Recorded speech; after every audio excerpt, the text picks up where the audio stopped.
Number the Stars, Chapter 12. Where was Mama? Mr. Rosen tripped on the loose step outside the kitchen door. His wife grasped his arm and he regained his balance. "It's very dark," Mama whispered as they stood in the yard with their blankets and the bundles of food gathered in their arms. "And we can't use any kind of light. I'll go first. I know the way very well, and you will follow me. Try not to stumble over the tree roots in the path. Feel carefully with your feet. The path is uneven. And be very, very quiet," she added, unnecessarily. The night was quiet, too. A slight breeze moved in the tops of the trees, and from across the meadow came the sound of the sea's movement, which was a constant sound here and had always been. But no birds called or cried here now in the night. The cow slept silently in the barn, the kitten upstairs in Kirsty's arms. There were stars here and there dotting the sky. Among thin clouds, but no moon, Anne-Marie shivered, standing at the foot of the steps. "Come," Mama murmured, and she moved away from the house. One by one, the Rosens turned and hugged Anne-Marie silently. Ellen came to her last, and the two girls held each other.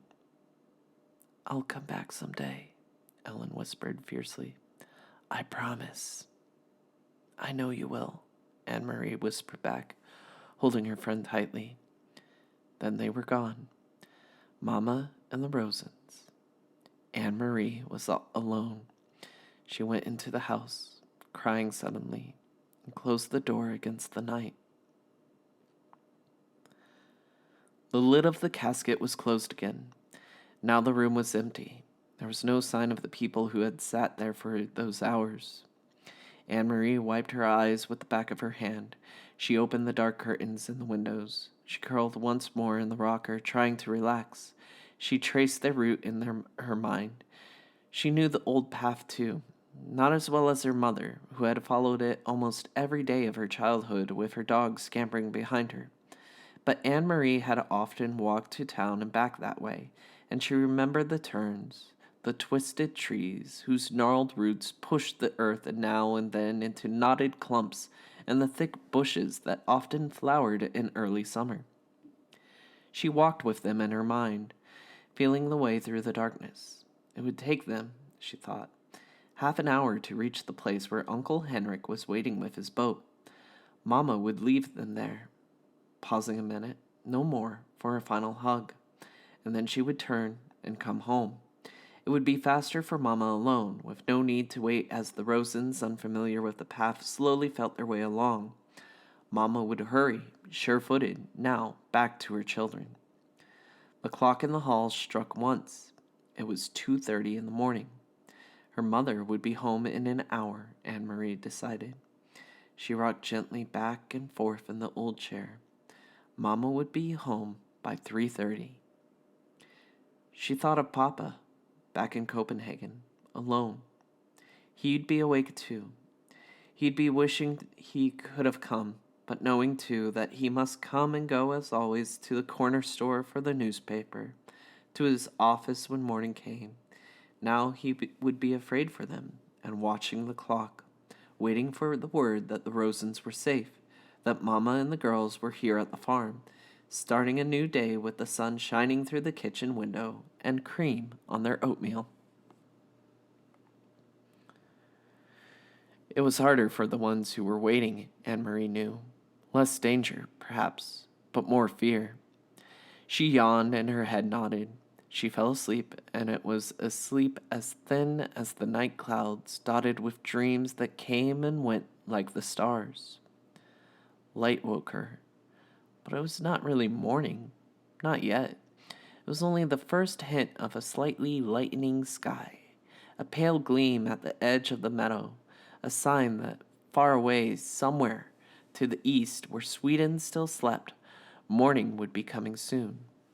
Dawn would creep across the Swedish farmland and coast, then it would wash little Denmark with light and move across the North Sea to wake Norway. Anne-Marie blinked in confusion. Sitting up, remembering after a moment where she was and why. But it was not right. The pale light on the horizon. It should still be dark.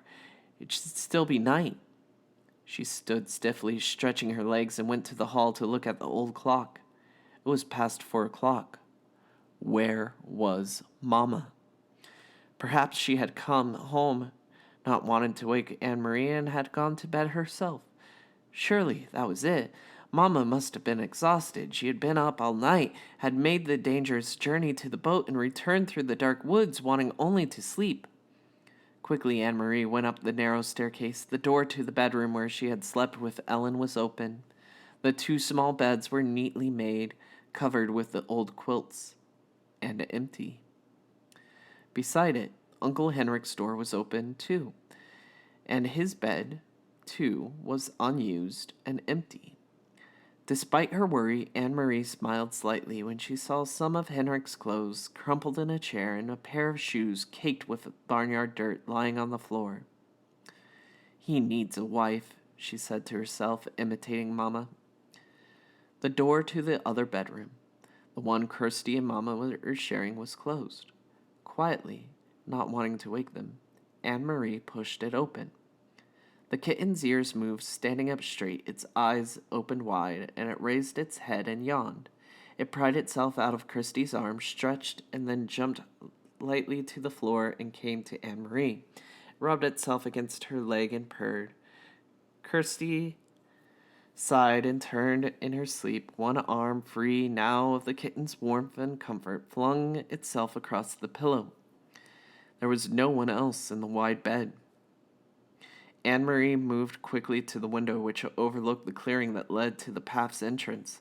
The light outside was still very dim, and she peered through the dimness, trying to see. Looking for the opening in the trees where the path began, looking for Mamma hurrying home.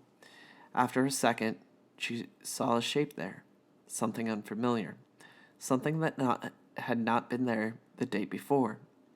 A dark shape, no more than a blurred heap, at the beginning of the path.